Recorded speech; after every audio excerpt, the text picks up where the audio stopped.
Yo, what's up mga kaibigan? Halina tayo magkwentuhan. Pag-usapan natin ang isa din na napakahalagang game bukas at yan nga ay ang tapatan ng Miami Heat at ng Indiana Pacers. Ang dalawang team na ito ay halos tabla nga ang record. Ang Pacers ay hawak ang 6 seed sa East sa record na 44 wins and 34 losses. Habang ang Heat naman ay ang 7 seed at may record na 43 wins and 34 losses.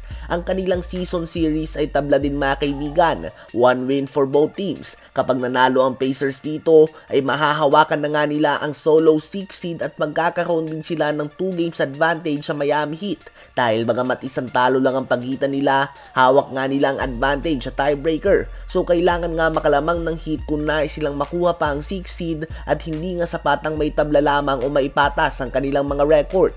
Habang Miami Heat naman kapag natalo nga sila ay tatabla na ang loss record nila sa Philadelphia 76ers na may record ngayon na 43 wins and 35 losses as we speak. At ito nga malaking bagay dito. Kapag nanalo ang Sixers sa kanilang next game at natalo naman ang Heat bukas, ang Sixers na nga ang aangat sa 7th seed dahil hawak din nito ang tiebreaker advantage sa Miami Heat. Kung matatalo naman ang Pacers ay babagsak sila sa 7th seed at mapupunta sa Miami Heat ang 6th seed at tiebreaker advantage. So ganun nga kahalaga ang game na ito mga kaibigan. It's almost unfair na ang isa sa kanilang tatlo ang kapag natalo sa play-in ay makakaharap pa ang Chicago Bulls at Atlanta Hawks na 6 or 7 games ang agwat sa kanila. Ito nga ang disadvantage ng play-in tournament. Okay lang nga yung katulad sa West na isa o dalawang game lamang ang pagitan ng 7 to 10 seed. Ngunit sa East nga kahit manalo ka ng dalawang games sa play-in tournament, behind pa din ito ng 4 o 5 games sa total record ng 7th or 8th seed originally. Ano ba ang masasabi nyo tungkol dito?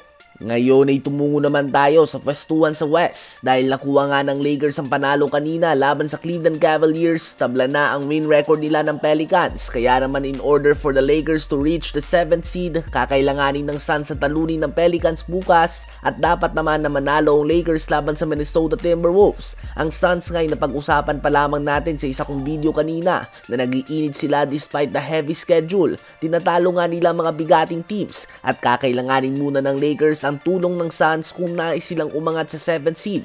Ngunit baliwala din nga ang panalo ng Suns sa Pelicans kung hindi din magagawa ng Lakers na manalo laban sa Minnesota Timberwolves. Ganun pa man ay crucial game din nga ito para sa Phoenix Suns dahil hindi pa nga sila ligtas sa top 6. 2 talo lang nga at pwede silang malagay sa labas ng top 8. Ganun nga kadikit ang bakbakan ngayon sa West. Subalit isang advantage ng Suns ay inaasahan na out pa din si Brandon Ingram at questionable naman si Zion Williamson para sa Pelicans. So ilan lang nga ang 3 game na napag-uusapan natin sa video na ito sa mga games na talagang malaki ang magiging impact sa standings. May game din nga ang Warriors at Jazz, Mavs at Rockets, Sixers at Spurs, Kings at Nets, at Knicks at Bucks. Mga games kayo ito na ang talo at panalo ay magkakaroon ng instant impact sa standings ng East at Western Conference. Ano ba masasabi nyo tungkol dito?